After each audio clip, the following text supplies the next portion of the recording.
Welcome, Sexy Wookiees, to another episode of the Sexy Wookiee Squadcast. We have concluded reading Star Wars Death Star by Michael Reeves and Steve Perry. Evacuate in our moment of triumph? I think you underestimate their chances. It's your boy, Sexy Leader. Hey, it's your girl, Sexy One. Hey, it's your simp, Sexy 2. Let us go. Yeah, we did it. Another book. Another heartbreak. And, oh my. Wait, did you read it with the music? I actually couldn't because, you know me, I'm already an emotional mess. And I was like, if I put music on this, it was already 4 a.m. and I was like, it's time to read because, I don't know. I've been staying up reading late this past week, like other books. And so it was 4 a.m. and I was like, okay, let's do this. And I was going to put in music, but then I was like, wait, warned you. Yeah. Just a goddamn second. I will literally collapse to pieces. So I read it without music, but that's okay because in my head I made music and it was all really intense and I was like, oh. Yeah, I had to warn the chat that our little group chat that I made a huge mistake by putting on, shout out to one of my favorite channels, Ambient Worlds, Star Wars battle sounds and music as I read these final chapters and just nearly had a heart attack. Like, it was so tense and dramatic. I was like, oh my gosh, this was dangerous. I shouldn't have put that music on. So I think Ronald then followed in my terribly thought out It was exciting footsteps. for me, though. You liked it, though. You have no emotions. I enjoyed it. It worked. It was like a movie. It was like a movie. Yeah, it was. It was crazy. Yeah. Man, that book, I mean, don't get me wrong, it was so well done and I love it, but at the same time, like, Michael, Steve, you guys just, I don't forgive you. I don't forgive you. This was so well written, but I don't forgive you. Yeah, y'all owe me like a bottle of whiskey or something. Like I said, it was 4 a.m. and I finished. So you were tired. I got up and I got a glass of wine because I was like, I can't process this. For real. Yeah, I think I yelled, no, quite a few times. I had to close the door so the neighbors wouldn't come and check on me. I was like going, and just, all those sounds, and my dog is just looking at me like, are you okay? Like, no, I'm not okay. Yeah, for real. So if anybody is just joining this Squadcast right now and has not read the book, like, spoilers in this episode. So if you want to read this book, and we highly recommend that you do, don't watch this episode first, because it is good to go along the journey with these characters before you get to this point. It's so good. It just, this payoff is like, oh, so heart-wrenching. So yeah, what are we discussing? This is gonna be kind of an emotional episode because it was an emotional conclusion. So the first question. So, Aitor and Nova bought some time and helped the rebels a little bit with the lift codes and, going down the wrong way in the hallway and all that. Right. Would you guys have done that too if you were in their position? Would you have just done your duty, or what would you have done? Yeah, I think that the mindset that these guys are in by this point is like, I don't want to help this side anymore. Mm-hmm. And if these guys are trying to save somebody's life, then I'll give them a fighting chance. I'm not going to, hurt anybody in the process, but I might, give them just a breadcrumb here and there to improve their chances. Yeah, I don't think that even if they were still waffling at that point, that they could have felt too guilty about what they did. It's not like they did anything completely traitorous. Mm-hmm. Like Aitor said, he didn't open the cell door or, redirect people or anything. He just opened a lift for them that they wouldn't have been able to access on their own. So what would you have done? Would I have done it? Yeah, I think so. I think if I'm not, fully on board and gung-ho and a true believer, then I see somebody that I'm kind of rooting for, even if they're in opposition to my, faction, I'd be like, yeah, see how this turns out. I'm just not gonna try to take them down. Just give them a chance. Along, but like when in the parts where the Princess Leia's escape was going on, that's what we're talking about. Like when Artur opened the lift doors for them, or Nova had his squad of stormtroopers, and he pretended he couldn't open the door just to give them a chance to escape. Like in that situation, would you still want to do your job 100%, or would you do what you could to give these... I probably feel like Artur at this point. It's like, you just, I mean, if you really don't believe in something, I mean, why go with it? Like, why stay in a job you don't like, basically? So I think, I would have just let it all go. And let don't put yourself and your people in harm's way. Like if you're in Nova's position, for something that you don't believe in anymore. Especially after the dream he had. Right? His vision. Not chase Han. Don't do it. Smart. It was smart. Yeah. What he did at that point. Yeah. Oh yeah. Agreed. I mean, at that point, I'd be in the same mindset as them. I'd be like, you know what? I'm dead if I do, dead if I don't. I don't care. Yeah. Let's at least give someone else a chance. Exactly. I mean, that's all you really can do. Yeah, like I don't want to see any more innocent people taken down at this point. Yeah. Exactly. All right, ready for our next one? Yeah. So we know 3 people sacrificed themselves. At that point, I literally looked at my dog because she looked at me. I could see it in her eyes. Are you okay? Out loud, I said, I am not okay. You should go sit on my feet. This is not okay. Right next to me because I'm clearly not okay. How hard was it to read about those sacrifices? How did you feel? I mean, we knew not everyone was going to make it out alive, but just knowing who, Nova, Ator, and Roto, my himbo. Let's not forget Percy while we're at this. Oh, sorry, I like that little robot. I liked him a lot. And my boyfriend 10, gone. That wasn't a sacrifice though. We're talking about sacrifices. No, that was like a mercy kill. Poor baby. I love him. Anyway.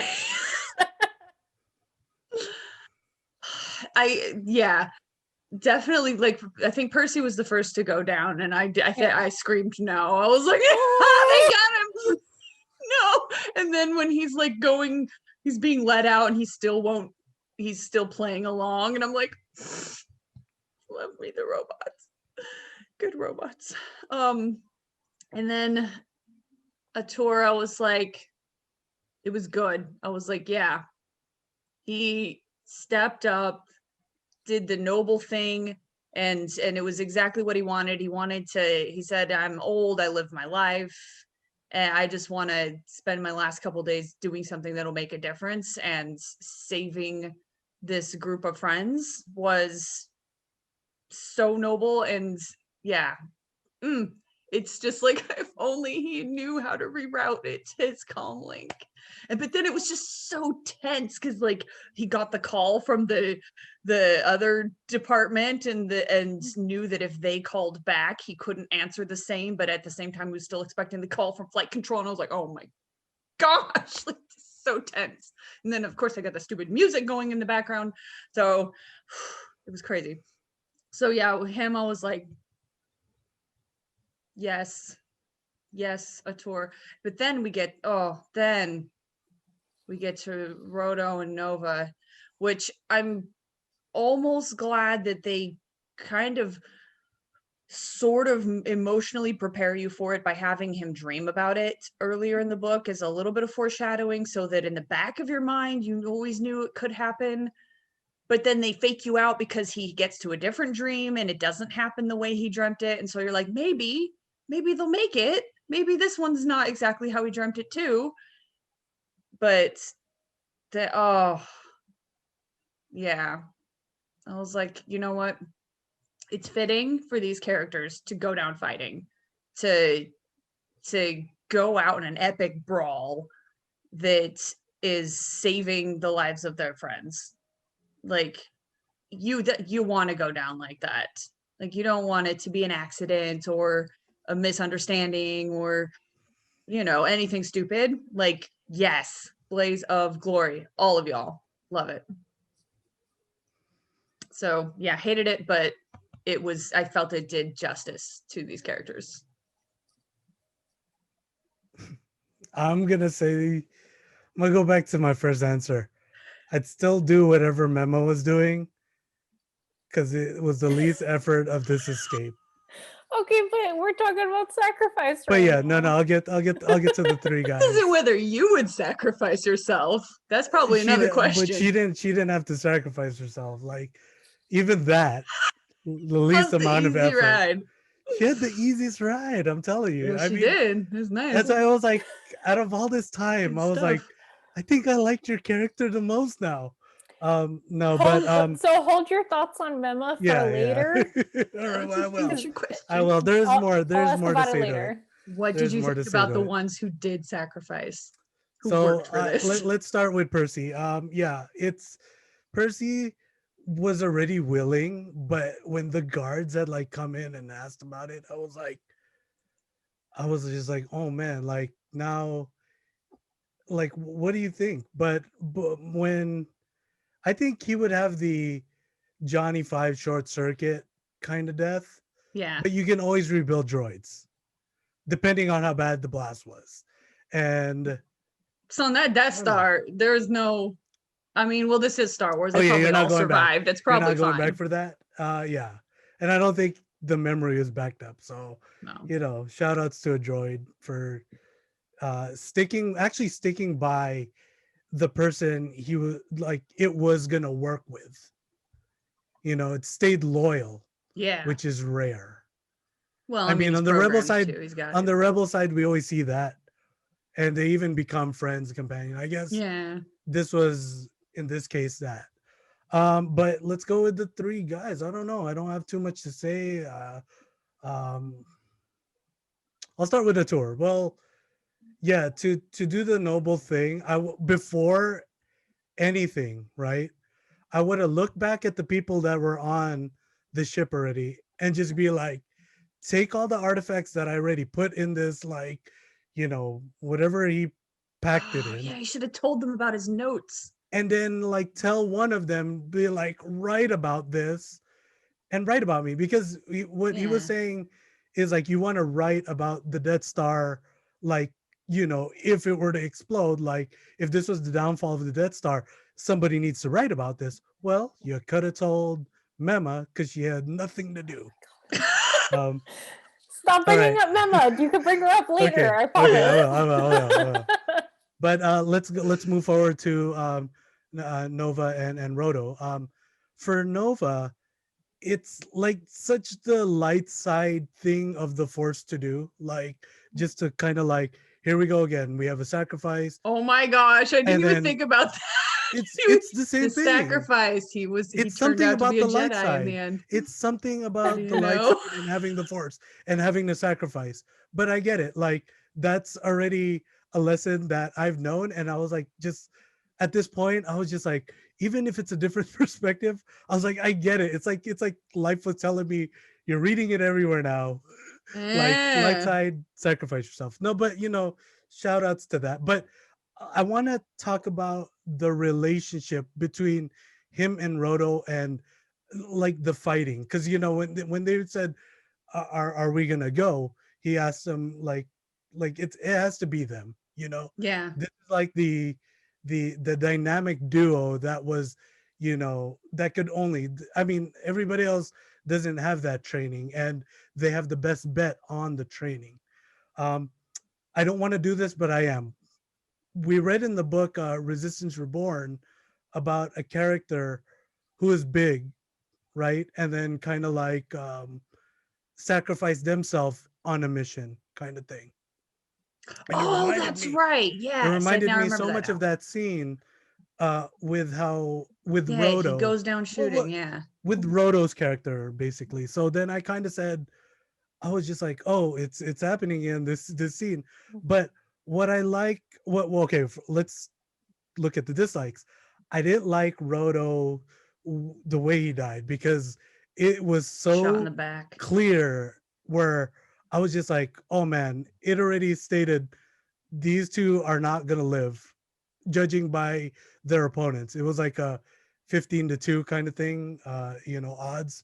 Um, I was just like, man, but when it said that, whatever pointed their blaster on his back, I was just like, man, it was, and sorry to say this, it's like he went down there not to help Nova, but to really help Mema survive. Right.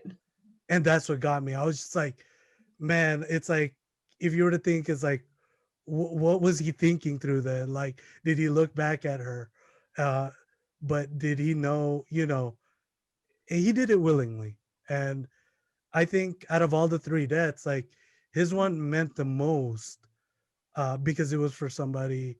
I mean, not just for everybody, but it was, I think for him, it was for somebody specific. Sorry. True. I think he did have the specific person in mind. I kind of got a different feeling with that because, we had talked about the bromance. And I was like, even if, I feel like even if Memo wasn't a factor, I feel like Roto would have still stayed with Nova because that's his friend, that's his fighting partner. And just reading it, I was like, he would never leave his buddy alone. Yeah. Even if Nova was like, I'm gonna stay, Roto wouldn't be like, okay, well, I'm gonna go. Like, never. No. Yeah, no, that he definitely wouldn't do that. He's such a sweet himbo man, and I was, God, I think I screamed. I believe it. I believe it. When I read about I was like, oh, and I was so upset. But I mean, in a previous episode or in one of our conversations, I had said, like, I know not everyone's going to make it. And I hope that, I think I specifically said Nova. And I was like, I hope that, he goes out doing something epic. Right. And I was like, okay, I'm not disappointed with this. Like, he did something so noble, something that he knows how to do really well. And then and then Roto joined him. And I was like, I can feel the love, the bromance to the very end. I hate this. I love it, but I hate it. I know. That's exactly. I loved it, but I hated it. And then like for Aitor, he was old and he's like, just go. I live my life. And even though a lot of people are like, yeah, they lived their lives, they were super old, whatever. To me, I'm like, that still means so much because you don't know how much time left they could have had. They could have had like another 20, 30, whatever years. And he was so valuable. Like the things he knew, the things he'd seen and learned. And like, so that one still hit pretty hard. I was like, I know he's old, but like, it's just such a noble thing from the get-go to be like, well, I'm doing it. Yeah. Like, just go. It's fine. It's like, oh my gosh. And then Nova and Roto, you guys know how much I love my himbo. So I'm just like, oh, sweet man. So, after I was done with the book and started drinking wine, because this is upsetting. I was like, I'm going to write some fan fiction where they all live, because this is some nonsense. I'm going to send it to Michael Reeves and Steve Perry. This is Star Wars. Like, people survive blowing up Death Stars. It's fine. They're probably fine. Everything's fine. You can get cut in half and blown up and you'll still survive. It's going to be a survival AU. So the survival AU. Okay, sexy Wookiees are going to go back in time and rescue them. Yeah, exactly. Well, not me. I'm gonna be going wherever. You're gonna be with Mema, like, oh my god! Freaking Megan and Mina are gonna bust in there, like, don't hurt our men. Don't hurt these cinnamon rolls. We have to protect all three. Relics is on the ship with Mema, like mixing drinks. Like, cool. Well, I think Megan has the hardest decision of all, because are you gonna save the 2 or the 3 that are trying to help the escape, or are you gonna don't make me the prisoner's dilemma. choose Yo, who I'm gonna Gunna. save. I feel like 10, if he was given the option, I feel like he would definitely be like, please don't save me. I don't think he wanted to be saved. I have to go down with this ship. Yeah. Oh yeah. Like it was merciful. He was praying for something to stop what was about to happen, and it did. So that as much as it's like a Greek tragedy, man. Yeah. Like as much as I loved him and his dedication and his passion for his job, and then that very thing is what destroyed him. And I like how at the end he admitted that. He's like, you know what, this is what I wanted. This is what I get. Be careful what you wish for. Dang, it is like a Greek tragedy, which is another book I'm reading on the side, not in this book club. Is about Greek mythology and heroes and stuff. Like, dang, I think these authors might have taken a little inspiration from that. All right, one more question. Ronald, Mema can wait till the next one, okay? Okay, sounds Hold good. the Mema. Wait till the next good. one. Stop bringing her up. She's taken. Oh, I just realized your waiter Jordan died. Oh, that's right. Oh yeah, because you said you R.I.P. Rest in peace. Those poor droids. Oh my gosh. All right. Ready? Okay, yeah. So Vil, Uli, and Tila said that they were going to join the rebellion. How do you guys feel reading about that? Right? Yeah. The ending, I was like, it didn't, oddly enough, and this is where, critical Megan comes in. It seemed like a really drastic tonal shift from everything else that had just happened. It was almost like the ending of a sitcom where all of a sudden everybody just like reveals all this hilarious stuff, and you want it to like freeze frame before the credits roll. I was like, what the heck is going on here? So where everybody's like, well, we made it, I guess we'll go join the rebellion. You want to get married? By the way, I'm rich. Ha ha ha. I was like, what the heck? But I do think, because I was like, Megan, what do you want to happen? Like, what would be natural in this circumstance? And it is like, where are you gonna go? Like, half these people are probably on some kind of a list now, and nowhere is safe. You've seen what the Empire can do. You risk your life to get away from them. Why wouldn't you spend the rest of it that you were lucky enough to even still, scrap by having, thanks to the sacrifice of others? Why wouldn't you dedicate that to now fighting the thing that you have all decided is evil? Like, you're the lucky ones. Nobody else got off that Death Star. And you need to take that as a sign, as a gift, and dedicate the rest of your life to something worthy. So you can't just go, hide up in a hole and live your happy life now. Like, yeah, go fight for what all these other people who died so that you could escape, what they believed in too. So yeah, joining the rebellion, 100%. I'm like, I love it. They've got these, skills that they bring. We've got a pilot and a medic and an architect, engineer, or whatever. And then there's Memo, who's probably just going to sit around. So I thought we would not speak her name. No, it's you, not her. I can't. That's what she does best. So I mean, the rebellion needs people like that too. Why not? So yeah, I did. I was like, yeah, guys, go get it. And then I was like, dang, I wish Vil had been in like the stinking Rogue Squadron series now. I'm like, what does that mean happened to him between the freaking Death Star and when we started reading about X-Wings? Maybe he didn't even fly an X-Wing. Maybe he was in a different kind of pilot. I don't know. But like, yeah, I was like, now I really want to know what happens to these characters. Like, is there another book that follows them? If there is, I don't remember ever reading it. And I would have hoped it would be written by the same authors, and I don't think they've got another one that follows up on these characters. But dang, like I wouldn't mind following what happens when they join the rebellion. Even if it's something like really short, I would still read it. I'd be like, give me. Dang it, if it doesn't exist, we need to find the fanfic where it does. Somebody had to have written it. I'll write one. Or write it ourselves. You know what? You want something done, you got to do it yourself. Yeah. Exactly. look out for our AO3. We're gonna start writing it. Yeah, guys, that account's gonna be all over the place. Ronald, what did you think? Welcome to the good side. Yeah, I mean, if I was in the rebellion, I'd welcome them with open arms, because judging by the rebel needed everybody at this point. Right.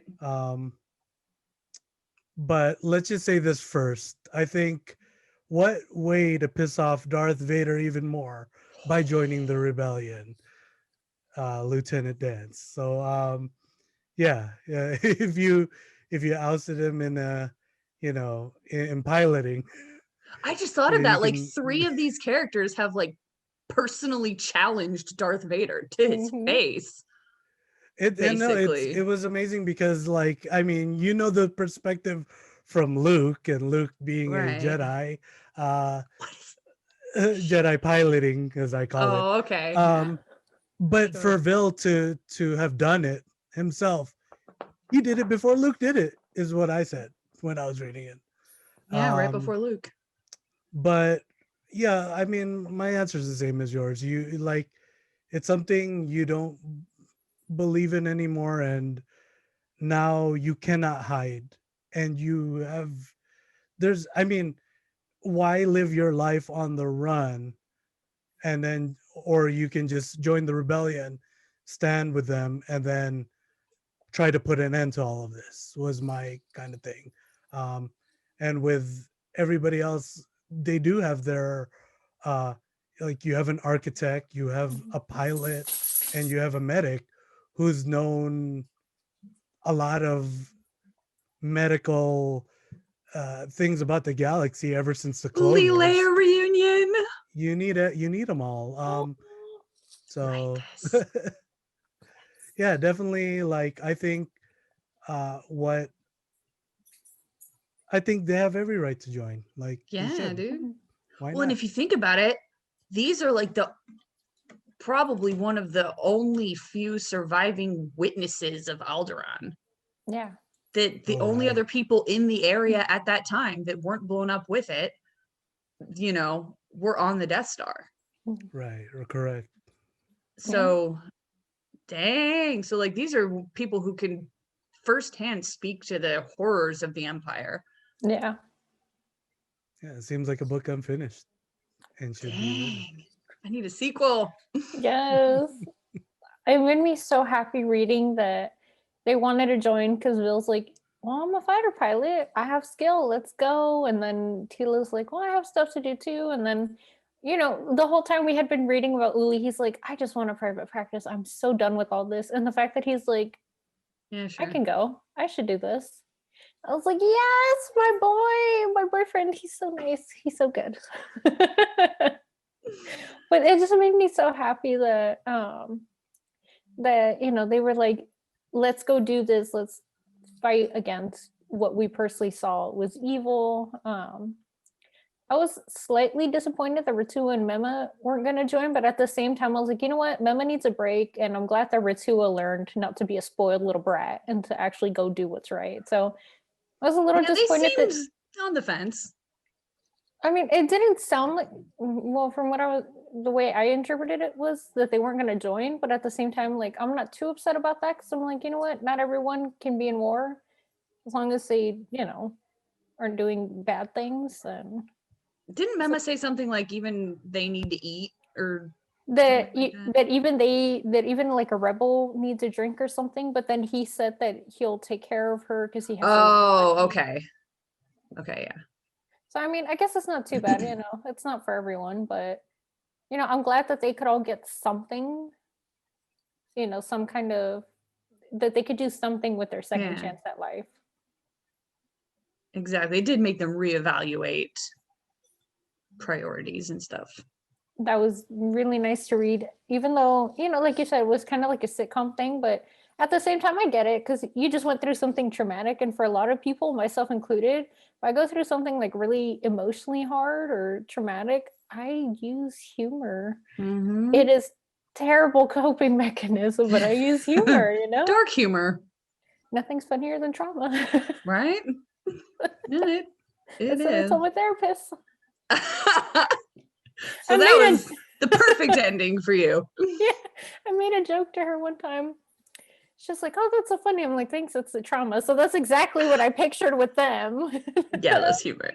I was like, it makes sense. They're not going to make a joke out of everything. But at least in that moment, it just felt so good to breathe out, that breath that you were in. And I felt that with them when they were cracking their jokes and being a little It's probably the first moment of relief. Yeah. After this traumatic experience, That's exactly what I felt reading it. I was like, I can feel this with them. I can feel, the tension and then the relief, the jokes, whatever it takes to just help process, help, go through it. So I really did like that. It was kind of sitcom-y, but not in a bad way. Okay. At least to me. All right, guys. So let's talk about Mema.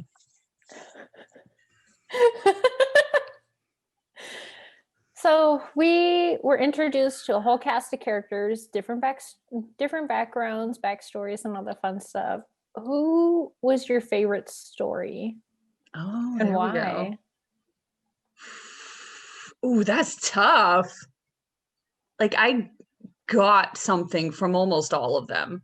I think you come all the way to the end, and I feel like some of them started out stronger than they ended, and some of them ended stronger than they started. So, like in the beginning, I'd been really excited about Vil. And even Ratua was kind of an interesting new character type. And then by the end, I didn't really get a sense of their motivations quite as much as I did in the beginning. Like, they kind of got lost in the bigger cast. Whereas Novag's character got stronger, and I think Ten's character got stronger, Uli's character got stronger. Our tour got introduced really late and yet ended where it had this really good sense of him and his convictions. So it's hard. Who would be my favorite? Like, a part of me wants to like stick with 10 just because I picked him in the beginning because he was just so cocky and like just loved what he was doing and had these big plans or whatever, and then he is like a Greek mythological hero that got what he wished for, and it destroyed him from the inside out and finally from the outside in.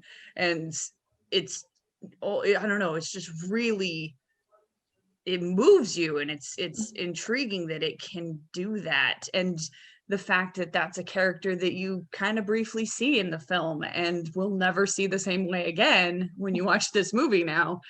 And it is one of the characters, like I said, I read this book when it first came out years and years and years ago, and it is one of the characters, and his scenes are the ones that stuck with me for so many years. That, reading it now, I'd forgotten so much. I couldn't remember who makes it or not, or some of the characters came in, I forgot about this character. But his, I always remembered because it was just that impactful. It was so deep and emotional. And it had so much consequence. And so while he didn't get the happiest ending, and he wasn't like the most morally righteous character, and he didn't get justice really, but for him that might not have been a good thing. I still like his story best, I think.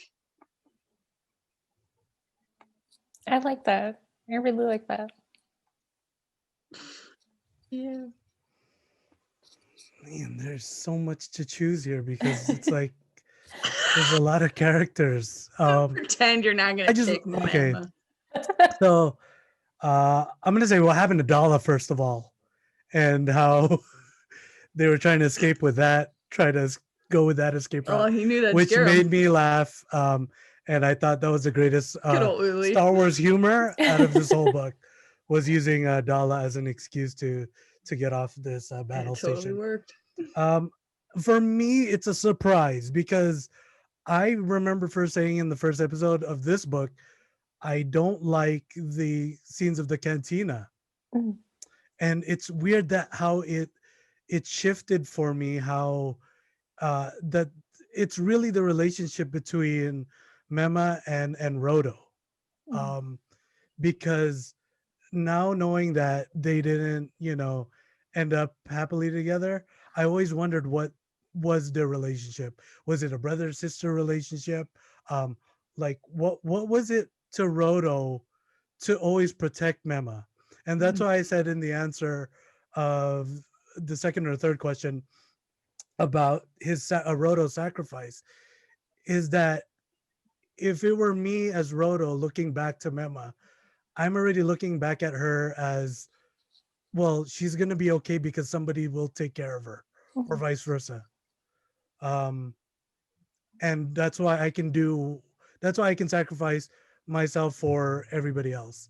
But I wish it went more into depth, like why it's like he would have done everything for her. And if you can call that a friendship, that's like that. I mean, that's a friendship that is very, how do you want to say this? Unconditional. Yeah, it's a kind of love that's not. Yeah. You want to get Greek again? It's not eros. It's more agape. It's unconditional love that you would do anything to make sure this person is okay. Yeah, and so I like that. I mean, that was very like heartwarming, the relationship. And it's, as much as I read all the other characters and I enjoyed their stories, but like I said, it surprised me that I said I never liked these cantina scenes and end up liking, these two and how their teamwork. It's like they could read each other's minds. And yes, it's like that scene in this last section where there was that Alderaanian couple guys, and they picked or the other stormtroopers came in and were bad mouthing Alderaan, and they wanted to fight, and the whole almost unspoken communication between Roto and Mema was like, it really kind of summed up their relationship and what this cantina meant to people. I liked that scene. It's like saying, okay, they said goodbye to the cantina. It was that way. I think it's, it's the same way. It's like, because we don't have the cantina anymore. They'll always have their friendship, their love, but because it was like the end of the road, not having to be able to have, that cantina anymore. Yeah, no cantina. She has someone to take care of her now. Her little boyfriend. It's like he could be in peace with himself now. So yeah, like the best he could do was to give her that chance. Right. Just live on, kind of thing. Yeah. All right, Jazz, who's your faves? Is it everybody? I know you can't say everybody. It is really hard to pick because, like you had said, so many different reasons, different stories. But I think ultimately my favorite would have to be Uli. Strong second would be Nova. Sure, but I pick Uli because, child prodigy, he loved what he did, but then at the beginning of the book you could tell like he was just getting worn out. He was like, this is ridiculous. I don't choose to be here. I could be off doing a private practice, blah blah blah. And he just seemed like indifferent to the overall political situation. Yeah. But then as time goes on, he's kind of getting a wake-up call that like, oh, this is not, I can't just exactly sit back and be like, whatever, I'm just gonna operate, because that's not how it works. You can't live in your bubble. So I like how by the end he's like, no more bubble, I'm out. I have to do what's right. I can't just sit back. Like that's he had a good arc. You're right. I really appreciated that because there's people like even like in our world, there's people that are older that are like, I'm a certain age, I don't have to care. And it's like, no, you should always care about what's going on. So I really appreciated that, Uli, he's not old, he's not young, but no matter what, in the end, he was like, I have my wake-up call. This is great. And I really love that. That moment when they were arresting him, and I was like, is he not gonna make it? No, it's not fair. Oh my gosh.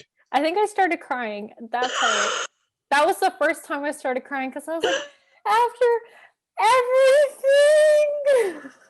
I started crying because I was like, it's not fair. It's not. I want him to have this so bad. I was like, I know that they can't all make it, but it's not fair for him. So then when he did make it, I was like, oh my God. The second time I cried was Nova and Roto, because I was like, these two men mean everything to me. Yeah, it all started with Percy for me, and it was just downhill from there. I was like, oh, just thinking music in the background was all dramatic. Yeah, for a little while in my head, the Night King from Game of Thrones was playing in my head, and I was like, I hate this because it's just building up more and more to the and I'm just my gosh. But yeah, I think Uli has to be my top favorite. Nova comes in a very close second. Oh, good. Well, then I hope that we read the MedStar series someday. Same authors, Uli's main character. It's a good series. That is a good series too. In a different time. Yeah, someday maybe. Yep. But any last thoughts on the book overall? What we've read? Honestly, I think I've blabbed about every dang thing that came into my mind over the course of these weeks. I really like these authors' sense of world building and immersion that I think we kind of touch on it a little bit, but not too specifically, that they use slang that feels so natural to the world, to the characters, and yet I laugh when I read it because I know it's a play on an Earth saying, but it fits so perfectly into the Star Wars galaxy. Yeah, exactly. Like, I just love that attention to detail, how clever that is. And the fact that they invented these new characters that had jobs that would exist, but just, I guess, were never interesting enough to write about before or to have in a movie before or whatever. And I'm like, what is life like for these regular civilians that have these jobs? The fact that we got this whole new perspective on an event that we thought we knew so well from the movie, and now we've seen it from this other point of view, inside and out, with characters that we knew well, Tarkin, Vader. Like, we didn't even talk about the Vader versus Obi-Wan from Vader's point of view scene. Like, holy moly. Just we've been down that road before. No, I'm just kidding. I know, right? I appreciated it so much, like getting this slice of events from these particular characters. I love these new characters. I love the perspective that it gives us, and the things that were invented for this story that feel so natural in this galaxy, and yet worked for the advantage of this story. So yeah, high praise. I think when I want to get critical, I was disappointed a little in Ratua and Vil by the end, because I did like how they started out as such unique, strong characters, and then I never really got the shift in motivation with them that got them to desert and eventually maybe join the Resistance or oh my gosh, forgive me, George Lucas, the rebellion. George, if you're watching. We know you watch. Come on. 2021. Oh dear. So yeah, I thought those characters got a little weaker. Tila maybe a little bit, although I always thought that she was not one of the stronger characters. She stayed kind of consistent and she was interesting. I was like, this is different, and I kind of like her. Like, I feel like we'd be friends. And then, like I said, the tone of the ending jarred me a little bit, but I can't think of a better way to do it. And me, that's the test. If I could write it better, then it's not good. But I don't know that I could. Like, I think it was what it needed to be. It just was, I wasn't ready for it. So that is, those are my thoughts, I guess, overall on the book. Yeah, for me, it's the I would like to go back to what I said in the first episode again. I said I would have never, catch up on this type of writing style where it's stories back and forth. Jumping around. But as I kept reading, I understand why their stories are like that. But what amazes me about this type of writing is that in one chapter, these two authors can pack up a lot of story in one chapter with using maybe a paragraph or two. It's like you can jump from one scene and then go to another scene that has like maybe one paragraph, but it's like, okay, with that one paragraph, we're just checking in on that character, and then I can quickly go back. And I thought I would never have got it, but it seems like I enjoy this type of writing style between these two authors. And if this is anything with their storytelling and the way they write in other books, yeah, let's go ahead. Let's read their other books for sure in the future. It is interesting that there are two authors and you almost can't tell. Yeah, you cannot. It's like one person writing it, but it's the teamwork is just so great. And reading a little bit about their biography, I understand now why.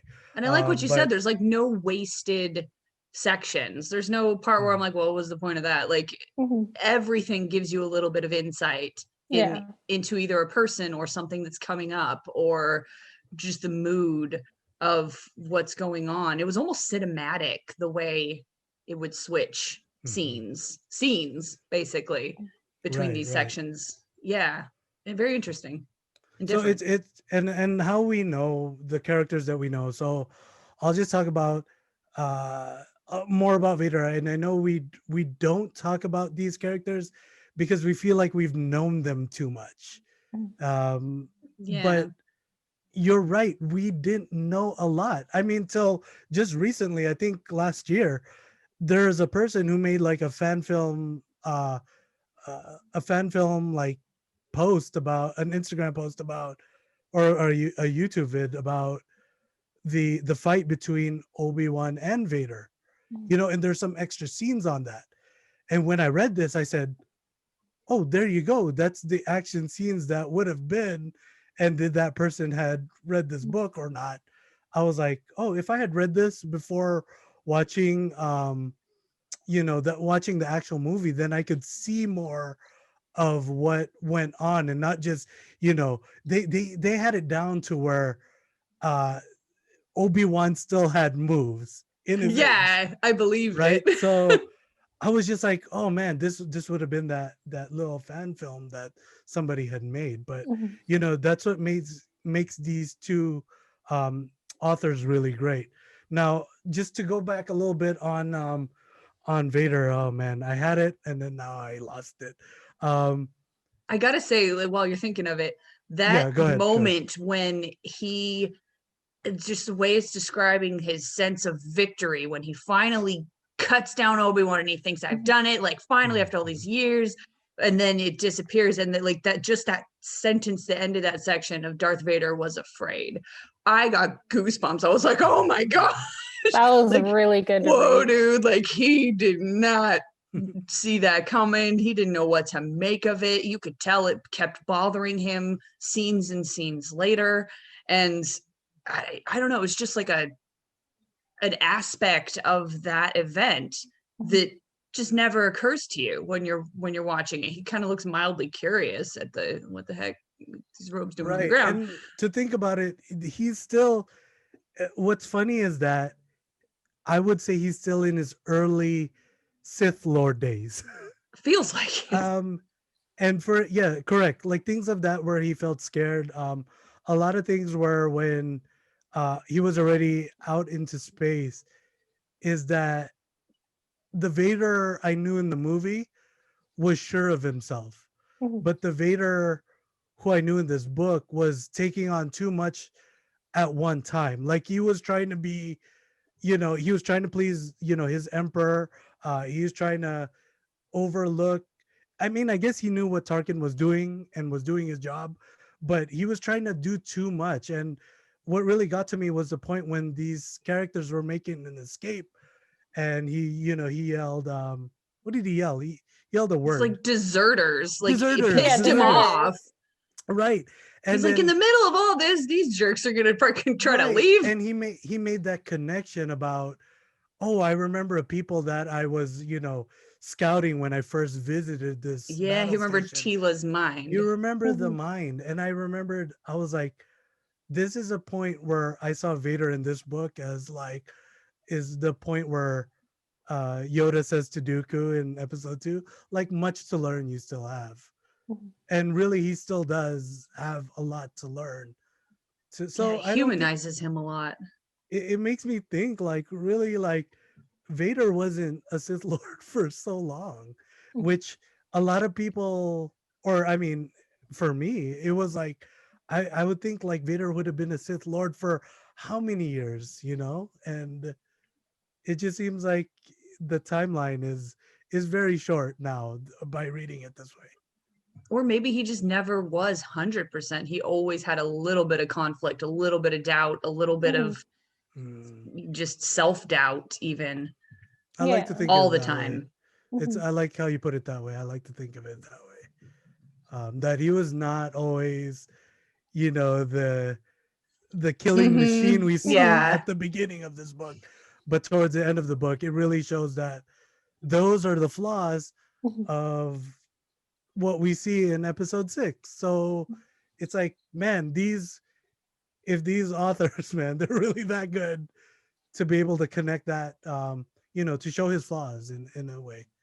Yeah, that's why reading these books is just so interesting, because in the movies we see things, but we can't hear the inner monologue, we can't hear the inner turmoil. And even though Vader's this big scary Sith Lord, he's still human at the end of the day. And so I don't think every time I see more Darth man Vader or machine than man. Yeah, no, I don't think I would fear Darth Vader anymore when I see him. No more fear. Come on. Because I would just be like, I would use all the stuff on him in this book. It's just, he made Ted nervous when they were walking down the hallway toward each other. Yeah. Oh, that's true. That's true. It was just so well written, and then just to like read the smallest details, like, oh yeah, there's these new restaurants, there's like a little park. And, I read Lost Stars when it first came out, and it kind of described the Death Star, but not to that extent. So just like actually reading what was in this giant weapon, and it was literally a city. I was like, this is so cool. This is something it's not all hallways. I didn't read this. And then there are cubes, there are apartments, and multiple cantinas. They had, what was it, like a lingerie shop? And I was like, I know, what the heck? Holy moon. So I was like, this really is a city. I was like, why not? It's like freaking Vegas. I was kind of cracking up because I'm like, oh my God, this kind of reminds me of a SF. So I was like, there you go. San Francisco in space. It's San Francisco on a moon-sized space station. Less open-minded San Francisco in space. Much more regimented. It was just very interesting. Just, even though it's things in passing, I was like, this is really interesting to know, because we talked about this before, like the more humanistic side to all this. And so just reading those details of world building, people's different backgrounds, I was like, this really does put names and faces to the evil people that we're just so used to seeing as bad guys. And it's like, no, there's still people too. And that's something that you didn't really think about with the movies or anything else until you read this. And I really, really appreciate that they gave us that new perspective. Yep. So it's a good book. Thank you guys for writing it, but I don't forgive you for killing my himbo and for killing Nova. How dare you? So props to your writing, but at the same time, how dare you? I'm not happy. How dare you be this good? So this one's done, but book club never comes to an end. So what are we reading next? We are reading Ahsoka by E.K. Johnson. And which chapters are we starting with? We are starting with chapters 1 through 6. 1 through 6, pretty easy. So, oh yeah, I've got a digital copy, sorry. So if anybody wants to follow along with us, read chapters 1 through 6 by next Friday when we'll be discussing it. And yeah, I'm sure Jasmine will have some good questions for us then. We're back into, I don't even know what era this one takes place in. This is one I have not read, so. Right after Order 66. I'm not doing spoilers. It literally says it in the back. Okay, there, no spoilers. No spoilers. That's what it says in the little bio. So this is, you know, end of prequels, between prequels and OT. Sounds good. All right, so that to go back a little bit. Yeah, it's goodness, is that an era we have not read in yet? I think we have. Well, have we have read. Oh yeah, the Han Republic. Solo probably would have yeah taken place in that time period. Okay, so yeah, it's not new territory, but it's certainly welcome territory. So that will be next week. In the meantime, we've got all our other channels. We've got, you know, fun photos and interactions on Instagram. We got all the memes, all the jokes up on Tumblr. We got gaming over on Twitch and a bunch of stories with our original characters on AO3. So hit up our links, check out all our social medias, and then you can always find us here every Friday for book club on YouTube. So yeah, we look forward to seeing everybody next week. I look forward to a brand new book to discuss, and it will take me a week to get over all of the heartbreak in this one. So got my whiskey, and you know, we're just gonna be crying ourselves to sleep tonight. So on that note, I hope everybody has a good one. Happy 2021. I hope it's going well for everybody so far. Back to work, back to the grind. But not an end to the sexy Wookiees. We will fly through a whole nother year. So let's fly out of this week. Sexy Wookiees.